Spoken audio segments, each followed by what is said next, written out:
Hi, Emily here from Homemade Emily Jane, and happy National Quilting Month. I've teamed up with quite a few different quilting video creators to share with you a whole bunch of different quilting themed videos, tutorials, tips, tricks, techniques, and ideas. So make sure you head to the description below if you want to see some more fun videos. In this video, I'm going to share with you 3 tips to make quilt binding even easier.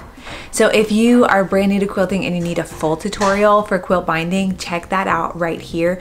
I have an entire 3-part blog series over on my website where you can find the entire step-by-steps of every single element of binding a quilt.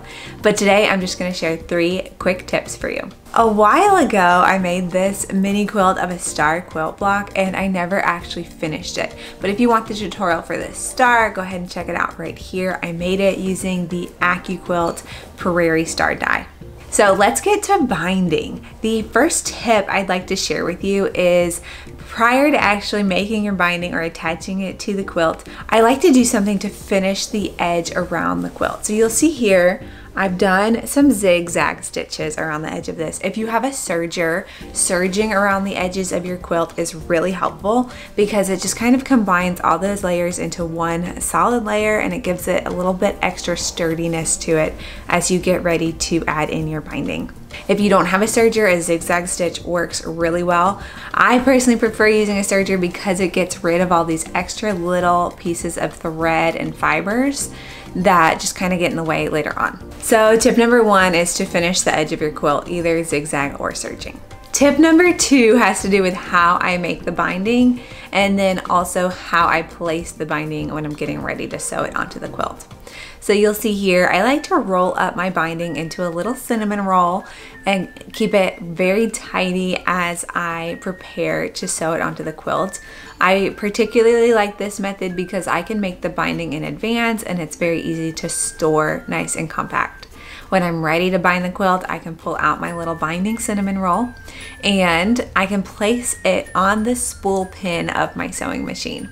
I recognize not every sewing machine has an extra spool pin that sticks straight up, but if you have one, it's a really great place to stick your binding as you're getting ready to sew it onto your quilt. Another option, which was actually the way that I was originally taught to add quilt binding, is to pin or clip the binding all the way around the edges of your quilt. I personally find the spool pin trick much easier and that's what I've been doing for years now. And the third trick that I want to share with you to make quilt binding super easy is to use glue to baste the second side of your binding down onto the back of your quilt before you stitch it down that final step. So I like to use tacky glue, but you could use Elmer's glue here as well. I get that iron nice and hot, I press the binding into place, and then I put a thin line of glue and then use that hot iron to set that binding down into the glue, and that iron dries the glue super fast.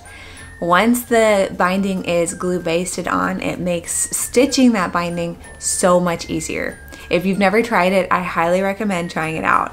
I personally struggled for so many quilts trying to figure out how to machine bind that second side down without having huge gaps that missed the binding for the stitches. And this glue basting trick is what finally got me really confident in my machine binding skills. Let me know in the comments below if you've tried any of these tricks, which one is your favorite, and what you think of them. I'd love to hear your experience. Don't forget to check out the description below to see links to a lot of different videos that we're posting specifically for National Quilting Day. For more tips, tricks, and techniques, check out homemadeemilyjane.com. Happy sewing!